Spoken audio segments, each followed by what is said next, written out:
All right, today we're going to dig into a financial product that you've probably heard of, something that promises the absolute best of both worlds. It's called Indexed Universal Life Insurance, or IUL for short.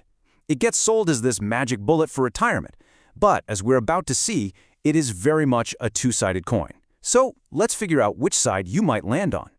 So let me just ask you this. What if you could get all the good stuff from the stock market, but none of the bad? Imagine capturing the awesome gains of something like the S&P 500 while being totally protected when it crashes. Yep, that's the hook. It sounds almost too good to be true, doesn't it? Our job today is to figure out if it is. So what is an IUL really? Well, at its heart, it's a life insurance policy. But that's not the exciting part. The real secret sauce is how its cash value grows. Here's the key. It doesn't actually buy stocks directly. Nope. Instead, it just sort of watches a market index, and it credits your account with interest based on what that index does, but with some very, very important rules. To figure out if an IUL is right for you, we have to pop the hood and see how this thing actually works. I mean, how on earth does it deliver on that promise of gains without the risk of loss? Well, the entire secret lies in one simple trade-off. Honestly, this is the best way to think about it. It's like you're bowling, but you've put the bumper guards up.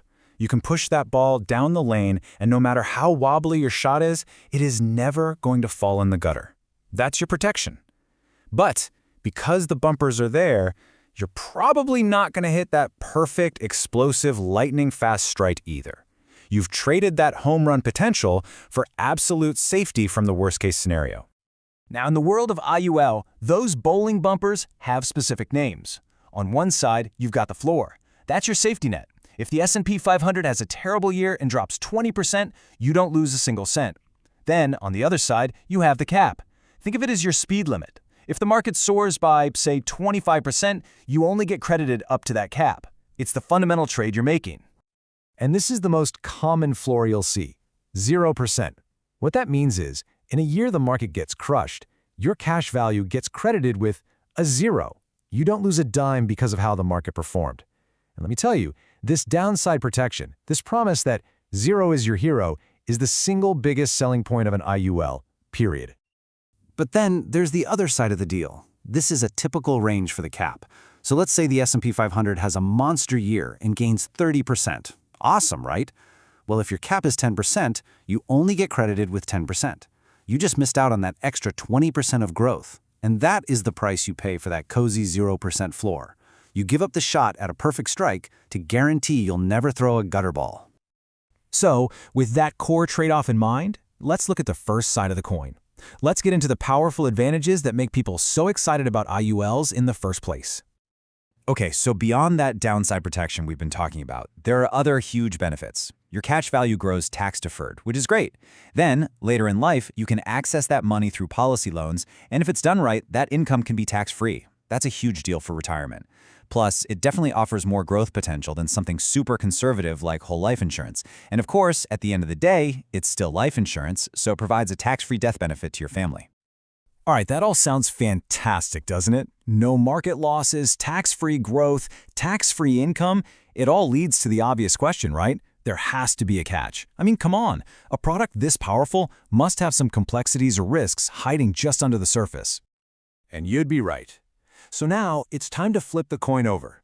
We need to talk about the hidden risks, the things that can go seriously wrong if an IUL isn't structured or managed just perfectly.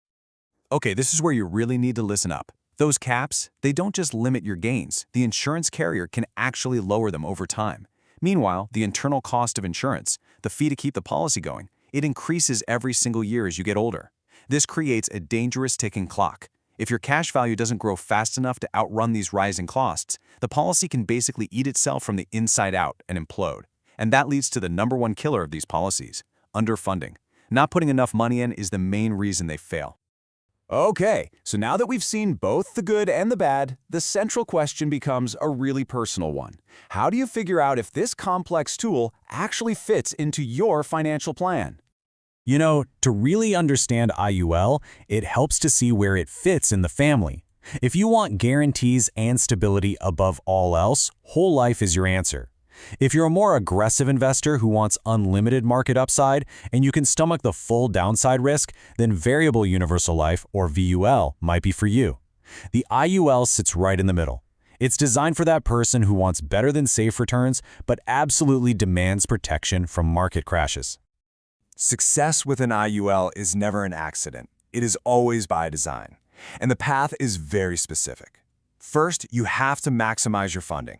That means putting in a lot of money, especially in the early years, to build a big cash engine that can outpace those future costs. Second, you have to minimize the internal costs. You do that by designing the policy with the lowest possible death benefit you need, because a higher death benefit equals higher fees. And third, you have to manage it actively. This is not a set-it-and-forget-it investment, not even close. So who is the ideal person for this? It's someone who has probably already maxed out their 401k and their IRA and is looking for another place to save with tax advantages. It's somebody who has the discipline to pay high premiums for over a decade. And they fit that middle ground profile. They really value safety, but they want more growth than they can get from other conservative options like bonds or CDs. On the other hand, you should probably run away from an IUL if any of this sounds like you. If you want something simple and hands-off, this is not it. If you can't commit to overfunding the policy, those rising costs will eventually destroy it. If you're chasing the absolute highest uncapped market returns, there are way better ways to do that. And if you need guaranteed returns, again, there are better products out there for you. This quote really captures the two-sided nature of this thing perfectly.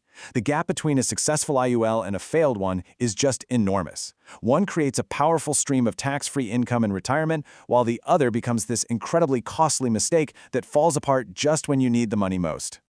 And that brings us right back to our two-sided coin.